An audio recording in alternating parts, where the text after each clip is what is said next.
through the Colrosh law. The problem which we faced for the weak electrolyte, that we can't find its molar conductivity at infinite dilution graphically, this has been overcome through the Colrosh law. Now before we start with the Colrosh law, the Colrosh he performed the experiment, right, and he just find out the molar conductance of different electrolytic solution, and from there he just calculated the difference between the conductance shown by the ions, and then at last he just given his law. So before coming to the law, let's see his experiment. What he has tried to find out is that lambda naught KCl, that is the molar conductivity at infinite dilution of potassium chloride. You can know that potassium chloride is a strong electrolyte. Its molar conductivity can be known or can be determined graphically. So was 149.9 Simon centimeter square mole inverse. Similarly, the lambda naught NaCl is 126.5 Simon centimeter square mole inverse. He has made up the pairs. Okay, so the first pair, the difference comes 23.4. That is, you just subtracted, you will get 23.4. Right?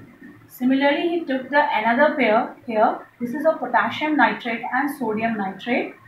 Here again, the limiting molar conductivity of potassium nitrate is 145.0 Simon centimeter square mole inverse, and that of the sodium nitrate is 121.6 Simon centimeter square mole inverse. This two also determined graphically. Now the difference, we will just get it separated or subtracted, we will get 23.4. Right.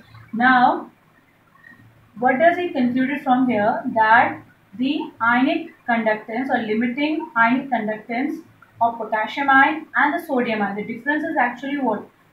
Here Cl and Cl are common, right? It is going to cancel out, right? Similarly, a nitrate ion and nitrate ion is same, right? Will get cancel out. So leaving behind potassium ion and sodium ion, right? So the difference between, when we are writing difference, it means the difference between these two ions, potassium ion and sodium ion, it is coming 23.4 Simon centimeters square mole inverse.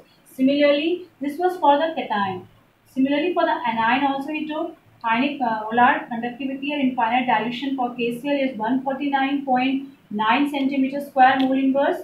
Students, you will write here the unit also, mole inverse, right? And that of potassium nitrate 145 Simon centimeter square mole inverse. So the difference here also, here is 4.9, and in the same way here ionic molar conductivity at infinite dilution for sodium chloride is how much? 126.5. The value is same because they have been experiment determined, from the graph it has been obtained. That's why here also it will be same, right? Here the difference comes to be 4.9, right? Here also it is 4.9, here is also 4.9.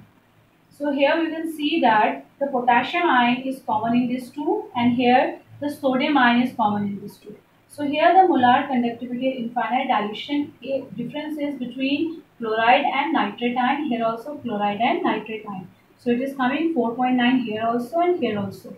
So what does it mean? It means that when the dilution is to the extreme point, that is, it is at infinite dilution, then each ion contributes, or we can say each ion has a definite contribution toward the molar conductivity of the electrolyte, irrespective of the presence of the other ion which is present along with it. That means the we can say the molar conductivity shown by the potassium ion, right, at infinite dilution, right, it will be same whether it is present in the KCl or it is present in the KNO3. That is irrespective of the other ion which is present with it. Other ion is chloride ion and here it is nitrate ion. Or we can say here also same, we can take it here that the molar conductivity at infinite dilution shown by the chloride ion will be same, right, whether it is present with K or Na. It will have a definite contribution. That means each and every ion has got a definite contribution toward the molar conductivity irrespective of the presence of the other ion, and the condition is that it should be at infinite dilution. So students, now we can define the Colrosh law. It states that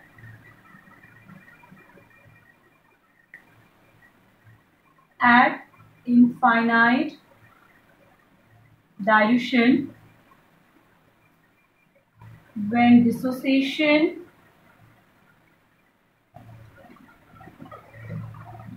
of electrolyte is complete, right? Each ion has a definite contribution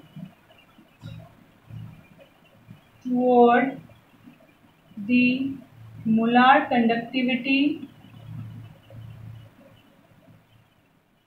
of the solution irrespective of the presence of other ion with it, right? So this is the Colruyt law, which states that the molar conductivity will have of each and every ion is going to be definite, or we can say that the molar conductivity at infinite dilution is the sum of the molar conductivity of cation and molar conductivity of anion present in it. Now it is being denoted as, so will be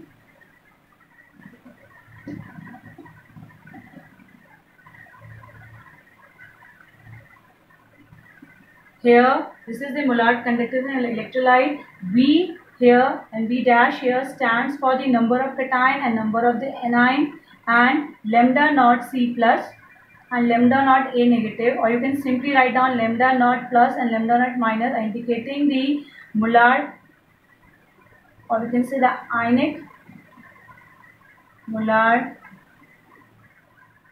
conductivity at infinite dilution, right? So lambda m is a molar infinite dilution for the electrolyte. V and V dash are the number of the cation and the number of the anion, and the lambda naught C plus is the ionic molar conductance of the cation, limiting molar conductivity, right here, limiting at infinite dilution, and lambda naught A is the ionic molar conductivity of the anion at the infinite dilution. Now students, we will go through the application of the Colruyt law. Now first application is that it is going to overcome the limitation of the, we can say, of the weak electrolyte, that we cannot find the lambda naught of it through graphically. So first application, we are going to discuss now application of Colruyt law. So first is, it helps to determine the, we can say, limiting molar conductivity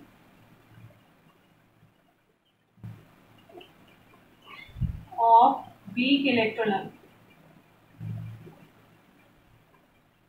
Right? Now here let us consider that we have to find out the lambda naught m of CH3COH. We know it's a weak electrolyte. We have to determine it.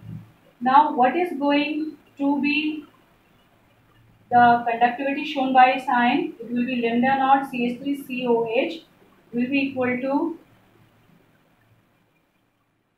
CH3CO negative plus this is H positive.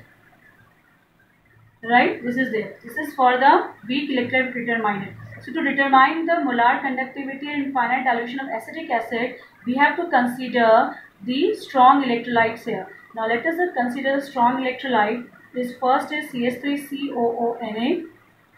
Second is lambda naught. Here we will take HCl. And third will take NaCl. Now these three are the strong electrolytes. Now by knowing the molar conductivity and infinite dilution of these electrolytes, we can find that of the weak electrolyte. acetic acid. So here it will be CH3CO negative plus Na positive. This will be from the Colrosh law we are writing it. It is H plus. Now which part of the Colrosh law? That is the how we are going to express the molar conductivity at infinite dilution in terms of the ionic conductance. It is lambda naught Na plus lambda naught Cl negative. Now this is first, this is second, and this is third.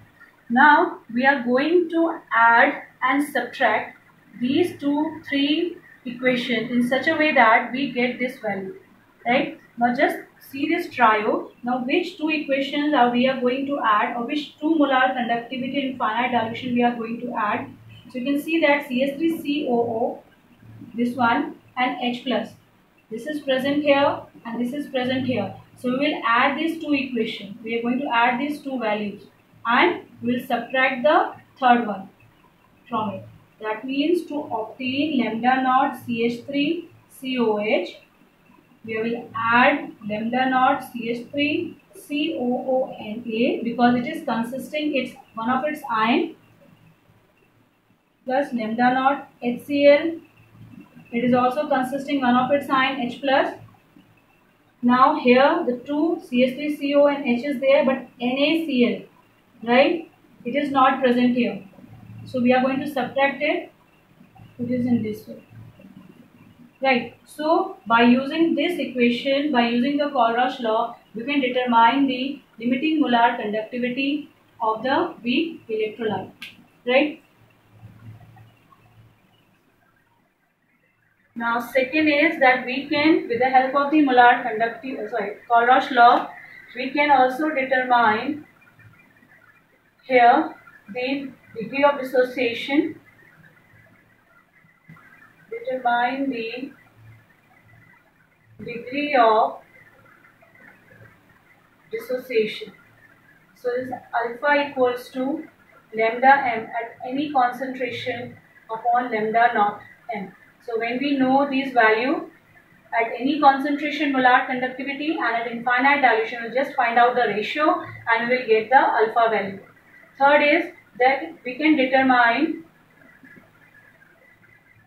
the equilibrium, or we can say dissociation constant,